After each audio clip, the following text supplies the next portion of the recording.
Mungala Akolo. Before we proceed, we would like you to like our page, share and subscribe. Hit that notification bell for more notifications on some of the discussions on the board. Now on the board today we want to discuss a very critical but very important element in our organization, data. We want to talk about data. Now, one thing about many organizations, transport organizations, you're talking about charge, you're talking about service organizations, you're talking about manufacturing. We have a lot of data we collect. We collect data from the gate. From the time someone starts walking into that gate, we are collecting data. But that data, the challenge we have is that we never make decisions based on that data. So the best question then is that, are you collecting because company C is also collecting?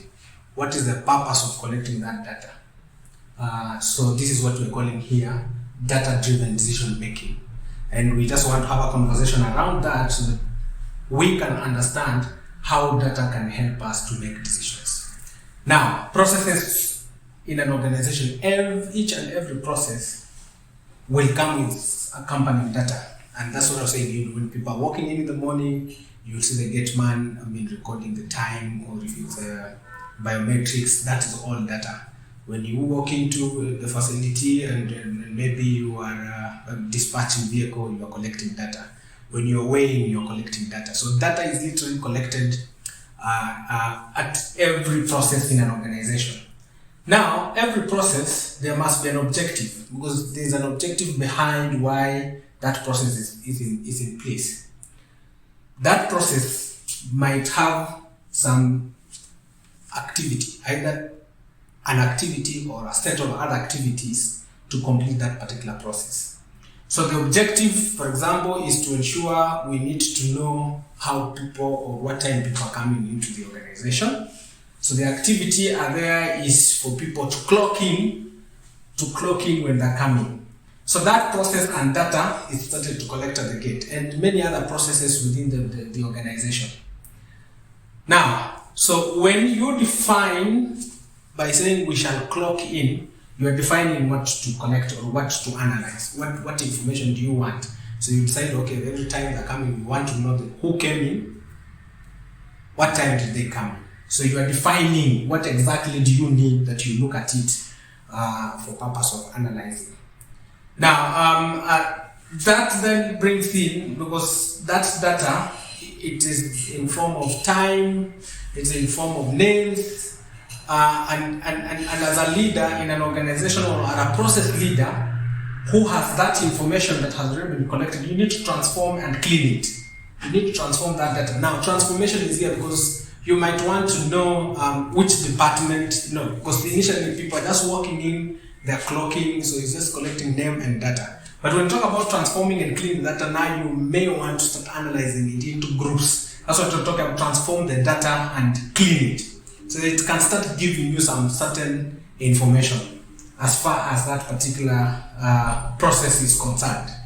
Now, once you have transformed that is you're putting in filters, you're trying to get what information, maybe on gender, or maybe on specific times, or on specific departments. In our example of data being collected at the gate, is when you start carrying out what you call analysis, analyzing. Now, analysis comes in very many forms, and we don't want to go into your statistical class, but simple tools, histograms, simple tools like bar graphs, simple tools like line bars, they can help us to start seeing some certain trends.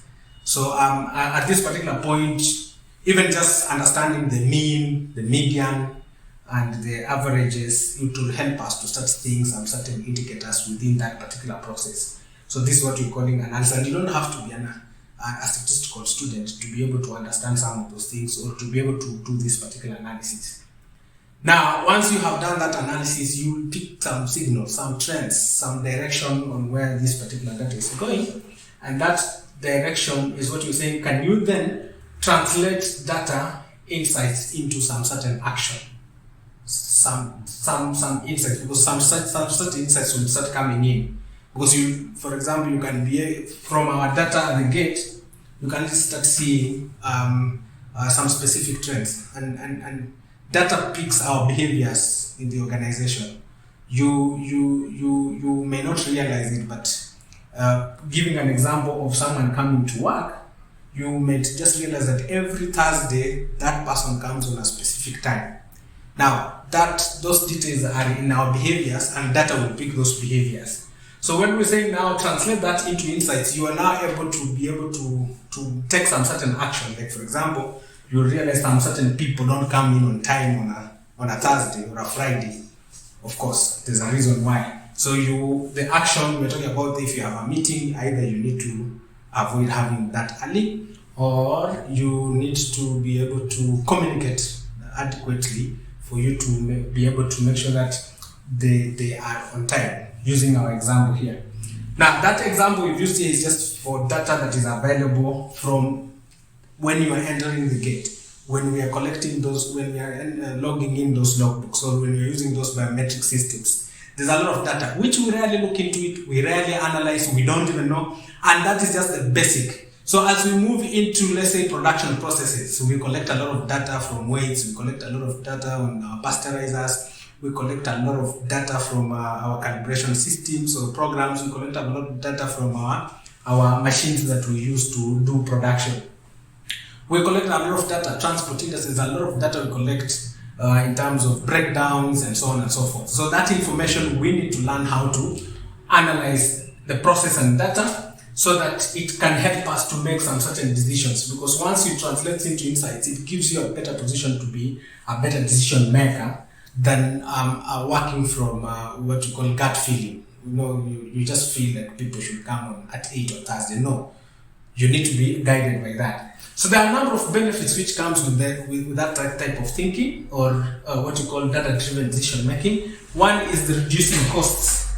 So that then means the actions you are taking either within some certain behaviors, and or you take an action so that it can discourage some certain behaviors, and that way you start seeing some benefit in terms of either money or speed of doing work.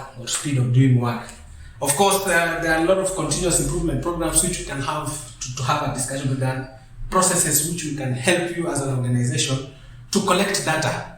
IMS comes to your organization, we help you to collect data, we can help you to analyze that data based on these particular 6 principles, and we can help your organization to make some decisions that either will help on continuous improvement programs, with ultimately have an impact on your bottom line.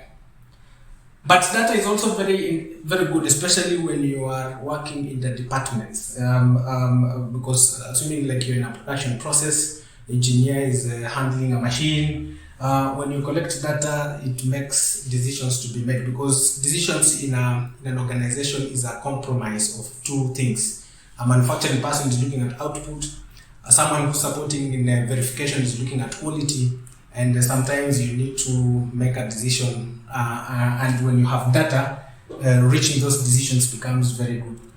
But most importantly, data helps us a lot in the planning process, because assuming the example for data collection at the gate, then you may be able to look at the next period of time. How do you want to plan the arrival? How do you want to plan your shifts? How do you want to plan how departments support each other? So planning is the biggest consumer of data that is collected at processes, and of course that planning, if it is correct, then it helps us to get the rest of the benefits. So reach to us through info@imsafrica.com, and we will be in a position to either guide your teams to understand this a little bit better, but we can still be able to walk into your facility and we collect some data and be able to prescribe some of the actions that can be taken to help improve the process.